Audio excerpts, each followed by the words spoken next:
রান্নার সময় gas cylinder leak করে অগ্নিকাণ্ড।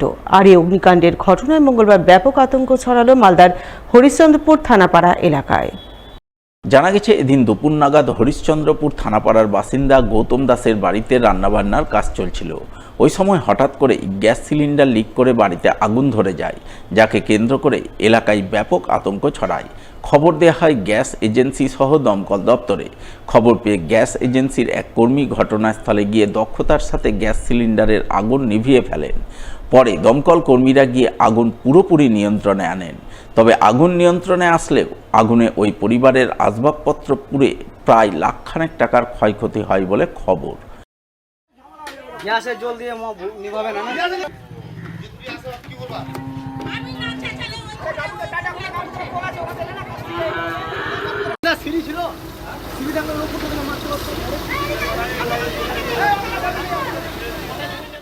আগুন লেগেছিল গ্যাস সিলিন্ডারে। তারপরে গ্যাস সিলিন্ডারকে আগুন আমরা জানতে পারি, সবাই হালাহালি করে আমরা কাজে ছিলাম, আমরা খবর পেলাম যে এরকম বাড়ির পাশে আগুন লেগেছে গ্যাস সিলিন্ডারে। আসলাম, এসে দেখছি যে গ্যাস সিলিন্ডার ধাঁধা করে আগুন জ্বলছে। আমরা চট দিলাম থামা না পারে, তারপরে ফায়ার ব্রিগেড ডাকলাম।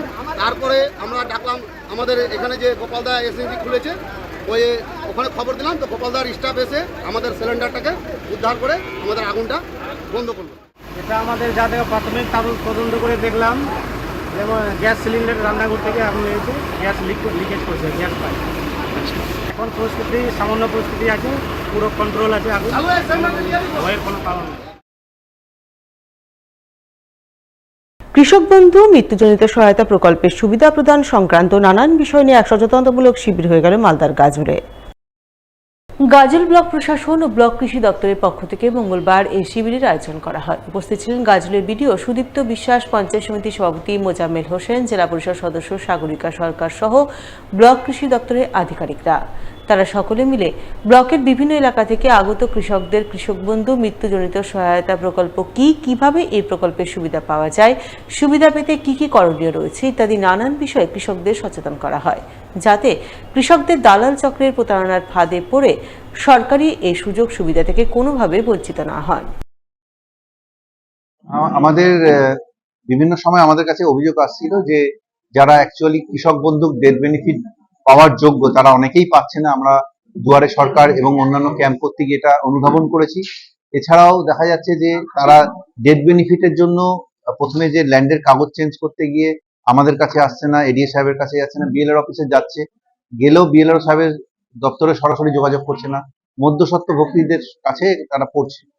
এইটাকে আমরা প্রতিহত করার জন্য কৃষি দপ্তর, গাজল কৃষি দপ্তর, গাজল পঞ্চায়েত সমিতি এবং সমস্ত মেম্বারদের নিয়ে আমরা উদ্যোগ নিয়েছি। এটা গ্রাম পঞ্চায়েত লেভেলে যখন তারা ডেথ সার্টিফিকেট নিতে আসছে, তখনই তাদেরকে যদি এই ফর্মটা ধরিয়ে দিয়ে আমাদের কৃষি দপ্তরের সঙ্গে যোগাযোগ করতে বলা হয় এবং নেসেসারি যে কাগজপত্রগুলো প্রয়োজন, অর্থাৎ ল্যান্ডের নাম পরিবর্তন, সেগুলো কৃষি দপ্তর থেকে সরাসরি পাঠানো হবে বিএলআর এর কাছে, তাহলে যাতে তিনি বুঝতে পারেন যে এগুলো ডেথ বেনিফিটের জন্য চেঞ্জ করা, তিনি উদ্যোগ নেবেন। তার প্রয়োজন হলে সে সরাসরি বেনিফিশিয়ারির সঙ্গে যোগাযোগ করবে।